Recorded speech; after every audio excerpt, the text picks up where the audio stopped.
ਘੱਲੂਘਾਰਾ ਜੂਨ 1984 ਦੌਰਾਨ ਸ਼ਹੀਦ ਹੋਏ ਸਿੰਘਾਂ ਦੀ ਯਾਦ ਵਿੱਚ ਸਮਰਪਿਤ ਇੱਥੇ ਅਸੀਂ ਇਕੱਠੇ ਹੋਏ ਹਾਂ।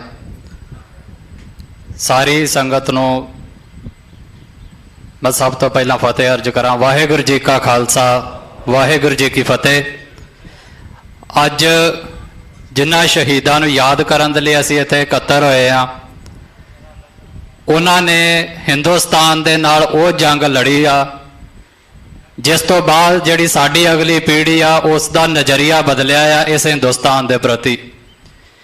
उन्हां योधियां ने अपनियां जानां वार के हिंदुस्तान की फौज के नाल जंग लड़ के ते साडे मनां दे उत्ते एक इहो जिहा निशान छड्डिया आ कि हुण सानूं इस गल की क्लैरिटी आ कि ये इंडिया जिहड़ा मुल्क आ उस दे विच पंजाब जां जिहड़ा सिख आ कोई गुलामां वांग रह रहे हैं। जे उन्होंने वो जंग ना लड़ी हुंदी जो मैं महसूस करदा, जे बाई चांस उन्होंने ना लड़ी हुंदी तो शायद अज असीं भी उन्हां दे विच ही हुंदे जिहड़े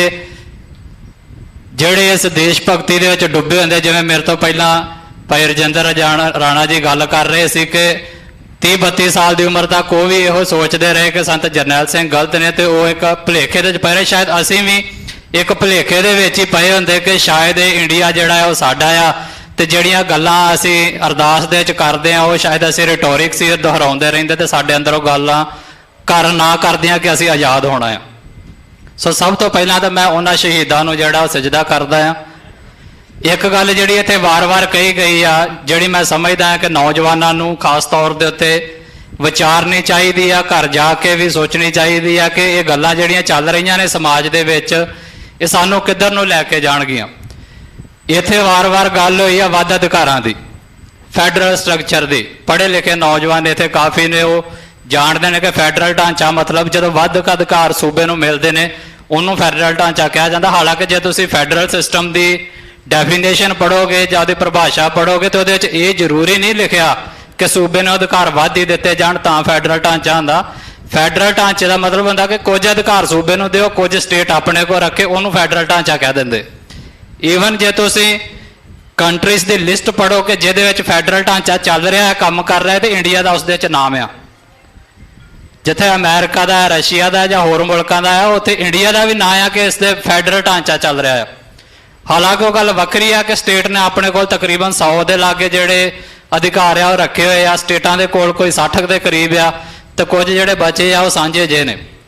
सो मतलब जे इनडायरैक्टली कहना हो तो ऑलरेडी फैडरल ढांचा इंडिया के चल रहा है।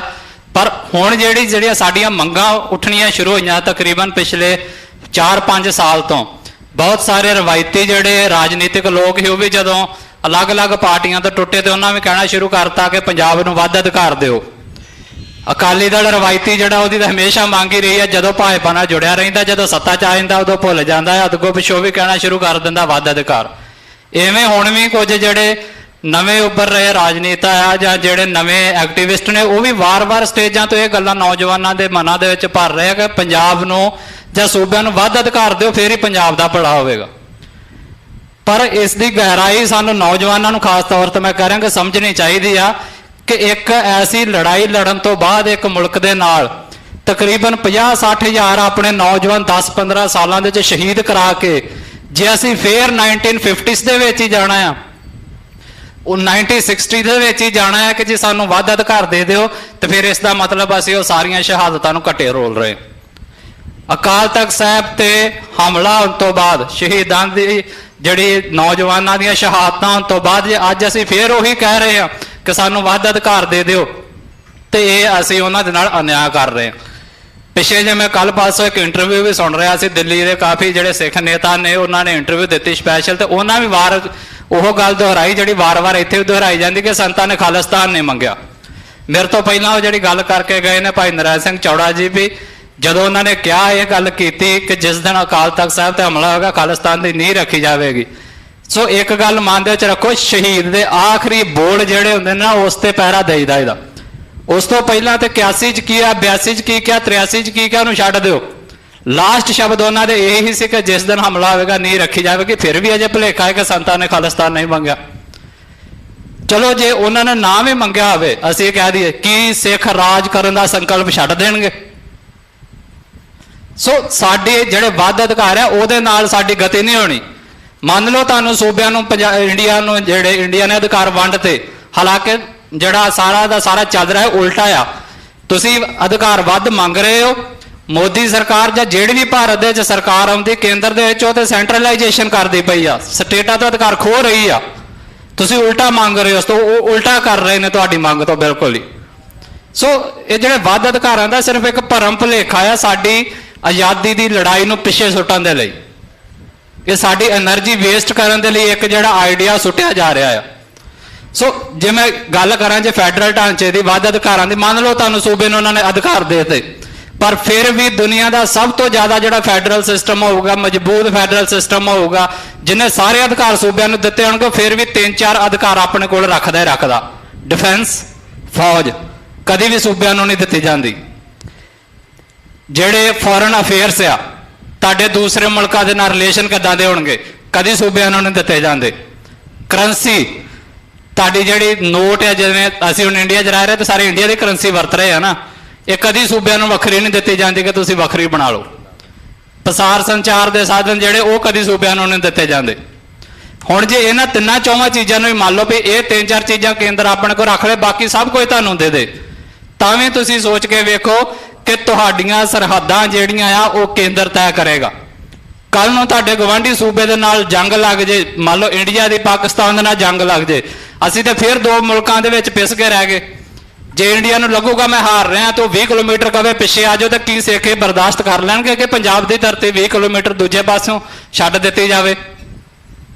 ਜਦੋਂ ਡਿਫੈਂਸ ਹੀ ਨਹੀਂ ਸਾਡੇ ਕੋਲ, ਸਾਡੀ ਫੌਜ ਹੀ ਨਹੀਂ ਸਾਡੇ ਕੋਲ, ਤੇ ਉਹ ਜਦੋਂ ਮਰਜ਼ੀ ਤੁਹਾਡੀਆਂ ਹੱਦਾਂ ਬੰਨੇ ਵਿਗਾੜ ਸਕਦੇ, ਤੁਸੀਂ ਕੀ ਕਰ ਲਓਗੇ? ਸੂਬਾ ਕੀ ਕਰ ਲਏਗਾ? ਫਿਰ ਵਾਰ-ਵਾਰ ਕਿਹਾ ਜਾਂਦਾ ਖੇਤੀਬਾੜੀ ਦਾ ਜਿਹੜੇ ਆ ਉਹ ਚੱਲ ਰਹੇ ਆ, ਬਿੱਲਾਂ ਦੀ ਲੜਾਈ ਚੱਲ ਰਹੀ, ਕਿਹਾ ਜਾਂਦਾ ਜੀ ਪੰਜਾਬ ਆਪ ਡਿਸਾਈਡ ਕਰੇ ਉਹਨੇ ਕੀ ਬੀਜਣਾ, ਕੀ ਉਹਦਾ ਮੁੱਲ ਹੋਵੇਗਾ, ਸਭ ਕੁਝ ਮੈਂ ਕਹਿੰਦਾ ਤੈਅ ਕਰ ਲਏ। ਪਰ ਜਦੋਂ ਤੱਕ ਤੁਹਾਡੇ ਕੋਲ ਟ੍ਰੇਡ ਹੀ ਨਹੀਂ, ਇੰਟਰਨੈਸ਼ਨਲ ਅਫੇਅਰਸ ਹੀ ਤੁਸੀਂ ਜਿਹੜੇ ਉਹ ਕੰਟਰੋਲ ਨਹੀਂ ਕਰ ਸਕਦੇ। ਫੋਰਨ ਅਫੇਅਰਸ ਤੁਹਾਡੇ ਕੋਲ ਹੈ ਹੀ ਨਹੀਂ, ਉਹ ਕੇਂਦਰ ਨੇ ਡਿਸਾਈਡ ਕਰਨਾ ਤੁਸੀਂ ਕਿਹਦੇ ਨਾਲ ਜਿਹੜਾ ਆ ਉਹ ਟ੍ਰੇਡ ਕਰਨਾ, ਕਿਹਦੇ ਨਾਲ ਨਹੀਂ। ਤੁਸੀਂ ਚਾਹ ਕੇ ਵੀ ਸਾਰੇ ਵੱਧ ਅਧਿਕਾਰ ਲੈ ਲਓ ਇੰਡੀਆ ਦੇ ਵਿੱਚੋਂ, ਤਾਂ ਵੀ ਪੰਜਾਬ ਦਾ ਜਿਹੜਾ ਅਸੀਂ ਬਾਰ-ਬਾਰ ਕਹਿੰਦੇ ਬਾਰਡਰ ਖੋਲੋ, ਉਹ ਤੁਸੀਂ ਆਪਣੀ ਮਰਜ਼ੀ ਨਾਲ ਨਹੀਂ ਖੋਲ ਸਕਦੇ, ਨਾ ਉਹ ਤੁਹਾਨੂੰ ਮਿਲਣਾ। ਤੁਸੀਂ ਜੋ ਮਰਜ਼ੀ ਉਗਾ ਲਓ। ਉਦਾਹਰਨ ਦੇ ਤੌਰ ਦੇ ਉੱਤੇ ਮੈਂ ਮੰਨ ਲਓ ਜ਼ਿਮੀਂਦਾਰ ਪਰਿਵਾਰਾਂ 'ਚ ਬਹੁਤੇ ਅਸੀਂ ਆਏ ਹਾਂ, ਕੋਈ ਜ਼ਮੀਨ ਦਾ ਟੁਕੜਾ ਆ, ਉਹ ਪਹਿਲਾਂ ਤੁਹਾਡਾ ਸੀ, ਤੁਹਾਡੇ ਕੋਲ ਤੁਹਾਡੇ ਗਵਾਂਢੀ ਨੇ ਖੋਹ ਲਿਆ, ਹੁਣ ਉਹ ਗਵਾਂਢੀ ਕਹਿੰਦਾ ਕਿ ਤੂੰ ਲੈ ਲਾ, ਜੋ ਬੀਜਣਾ ਹੈ ਤੇ ਬੀਜ, ਜਿਹੜੀ ਵਾਹੀ ਕਰਨੀ ਕਰ, ਜਿੱਦਾਂ ਪਾਣੀ ਲਾਉਣਾ ਲਾ, ਪਰ ਇਹ ਕਾਗਜ਼ੀ ਜ਼ਮੀਨ ਮੇਰੇ ਨਾਲ ਹੀ ਰਹਿਣੀ। ਇਹਦੇ ਲਈ ਕੋਈ ਸਾਡੇ ਜੋ ਸਹਿਮਤ ਹੋਵੇਗਾ ਜਿੰਨਾ ਜ਼ਿਮੀਂਦਾਰ ਹੈ ਕੋਈ ਕਿ ਠੀਕ ਆ ਤੂੰ ਮੈਨੂੰ ਠੇਕੇ ਦੇਈ ਜਾ, ਮੇਰੀ ਜ਼ਮੀਨ ਮੈਨੂੰ ਕਹੀ ਜਾਵੇ ਕਿ ਤੂੰ ਜੋ ਮਰਜ਼ੀ ਕਰੀ ਜਾ, ਪਰ ਕਾਗਜ਼ੀ ਮੇਰੇ ਕੋਲ ਰਹੇਗੀ। ਜਿੱਦਣ ਜੀ ਕਰੂਗਾ ਮੈਂ ਤੇ ਫੈਕਟਰੀ ਲਾ ਲਾ, ਕਿਸੇ ਨੂੰ ਵੇਚਦਾ, ਜਿਹਨੂੰ ਮਰਜ਼ੀ ਦੇ ਦੇਵਾਂ, ਦੱਸੋ ਸਾਡੇ ਪੱਲੇ ਕੀ? ਤੁਸੀਂ ਕੁਝ ਸਾਲਾਂ ਦੇ ਲਈ ਆਪਣੀ ਉਥੋਂ ਕਮਾਈ ਤੇ ਕਰ ਲੋਗੇ, ਪਰ ਸਾਰੀ ਉਮਰ ਦਾ ਹੱਲ ਨਹੀਂ ਗਾ। ਸਾਰੀ ਉਮਰ ਦਾ ਹੱਲ ਹੈ ਜੇ ਉਹ ਜ਼ਮੀਨ ਦਾ ਟੁਕੜਾ ਜੇ ਉਸਦੇ ਨਾਮ ਹੋਵੇ। ਸਾਡੀ ਵੱਧ ਅਧਿਕਾਰਾਂ ਦੀ ਲੜਾਈ ਸਾਡਾ ਹੱਲ ਨਹੀਂ ਆ, ਸਾਡਾ ਹੱਲ ਸਦੀਵੀ ਇੱਕੋ ਹੀ ਆ ਕਿ ਅਸੀਂ ਆਜ਼ਾਦੀ ਲੈਣੀ। ਅਖੀਰੀ ਗੱਲ ਕਹਿ ਕੇ ਮੈਂ ਜਿਹੜਾ ਆਪਣੀ ਗੱਲ ਨਿਬੇੜਾਂ, ਅਸੀਂ ਨੌਜਵਾਨ, ਖਾਸ ਤੌਰ 'ਤੇ ਮੈਂ ਵਾਰ-ਵਾਰ ਨੌਜਵਾਨਾਂ ਦੀ ਗੱਲ ਕਰ ਰਿਹਾ, ਅਸੀਂ એનર્ਜੀ ਵੀ ਲਾ ਰਹੇ ਹਾਂ, ਅਸੀਂ ਆਪਣਾ ਟਾਈਮ ਵੀ ਦੇ ਰਹੇ ਹਾਂ, ਅਸੀਂ ਆਪਣੇ ਕੌਮ ਦਾ ਪੈਸਾ ਵੀ ਲਗਾ ਰਹੇ ਹਾਂ। ਨੌਜਵਾਨ ਜੇਲ੍ਹਾਂ 'ਚ ਜਾਣ ਨੂੰ ਵੀ ਤਿਆਰ ਬੈਠੇ ਆ, ਈਵਨ ਜਾਨਾਂ ਵਾਰਨ ਨੂੰ ਵੀ ਤਿਆਰ ਬੈਠੇ ਆ। ਜੇ ਸਭ ਕੁਝ ਕਰਨ ਨੂੰ ਤਿਆਰ ਆ ਤੇ ਫਿਰ why all these things for this ridiculous federal system? ਇਸ ਇੱਕ ਮਾੜੇ ਮੋਟੇ ਜਿਹੇ ਵੱਧ ਮੰਗਾਂ ਵਾਸਤੇ ਕਿਉਂ? Why not for the freedom? ਆਜ਼ਾਦੀ ਲਈ ਕਿਉਂ ਨਹੀਂ? ਜੇ ਲੜਨਾ ਹੈ, ਜੇਲ੍ਹਾਂ 'ਚ ਜਾਣਾ ਹੈ, ਮਰਨਾ ਹੈ, ਸਮਾਂ ਦੇਣਾ ਹੈ, ਪੈਸਾ ਲਾਉਣਾ ਹੈ, ਤੇ ਫਿਰ ਵੱਧ ਅਧਿਕਾਰ ਕਿਉਂ? ਆਜ਼ਾਦੀ ਲਈ ਕਿਉਂ ਨਹੀਂ ਤੁਰਦੇ? ਸੋ ਠੋਕ ਵਜਾ ਕੇ ਗੱਲ ਕਹੀਏ ਕਿ ਸਾਡਾ ਆਜ਼ਾਦੀ ਤੋਂ ਬਿਨਾਂ ਕੋਈ ਹੱਲ ਨਹੀਂ। ਜਿਸ ਨੂੰ ਵੱਧ ਅਧਿਕਾਰ ਚਾਹੀਦੇ ਨੇ ਲੜੇ, ਪਰ ਕੌਮ ਦੀ એનર્ਜੀ ਜਿਹੜੀ ਆ ਉਹ ਵੱਧ ਅਧਿਕਾਰਾਂ ਦੇ ਵਿੱਚ ਵਾਰ-ਵਾਰ ਉਲਝਾ ਕੇ ਵੇਸਟ ਨਾ ਕਰੋ। ਸਿੱਖਾਂ ਨੂੰ ਇਹ ਗੱਲ ਸਮਝ ਲੈਣੀ ਚਾਹੀਦੀ ਹੈ ਕਿ ਸਾਡਾ ਹੱਲ ਜਿਹੜਾ ਆ ਉਹ ਸੰਪੂਰਨ ਆਜ਼ਾਦੀ ਦੇ ਵਿੱਚ ਆ, ਕਿਸੇ ਫੈਡਰਲ ਢਾਂਚੇ ਦੇ ਵਿੱਚ ਨਹੀਂ, ਕਿਸੇ ਵਿਦਿਨ ਇੰਡੀਅਨ ਸਟੇਟ ਦੇ ਵਿੱਚ ਨਹੀਂ, ਸੰਪੂਰਨ ਖਾਲਸਾ ਰਾਜ ਦੇ ਵਿੱਚ ਆ, ਕਿਸੇ ਸਟੇਟ ਵਿਦਿਨ ਸਟੇਟ। ਮੇਰਾ ਕਹਿਣ ਦਾ ਮਤਲਬ ਇੰਡੀਆ ਦੇ ਵਿੱਚ ਇੱਕ ਆਪਣਾ ਛੋਟਾ ਜਿਹਾ ਬਣਾ ਲੈਣ ਦੇ ਵਿੱਚ ਨਹੀਂ, ਅਸੀਂ ਪੂਰਨ ਆਜ਼ਾਦੀ ਲੈਣੀ ਆ। ਔਰ ਜਿਨ੍ਹਾਂ ਸ਼ਹੀਦਾਂ ਨੂੰ ਅਸੀਂ ਯਾਦ ਕਰ ਰਹੇ ਉਹਨਾਂ ਨੂੰ ਸਜਦਾ ਕੰਪਲੀਟ ਉਦਣ ਹੋਵੇਗਾ ਜਿਸ ਚੀਜ਼ ਦੇ ਲਈ ਉਹ ਲੜ ਕੇ ਗਏ ਨੇ, ਜਿਸ ਦੇ ਲਈ ਉਹ ਸ਼ਹਾਦਤਾਂ ਦੇ ਕੇ ਗਏ ਨੇ। ਅਸੀਂ ਜਾਂ ਸਾਡੀਆਂ ਆਉਣ ਵਾਲੀਆਂ ਪੀੜ੍ਹੀਆਂ ਉਸ ਨੂੰ ਸਰ ਕਰੀਏ ਤੇ ਪੰਜਾਬ ਦੇ ਉੱਤੇ ਖਾਲਿਸਤਾਨ ਜਿਹੜਾ ਰੂਪਮਾਨ ਹੋਵੇ। ਸੋ ਇੰਨੀਆਂ ਗੱਲਾਂ ਕਹਿੰਦਾ ਖਿਮਾ ਦਾ ਜਾ ਚੱਕਾ। ਵਾਹਿਗੁਰੂ ਜੀ ਕਾ ਖਾਲਸਾ, ਵਾਹਿਗੁਰੂ ਜੀ ਕੀ ਫਤਿਹ।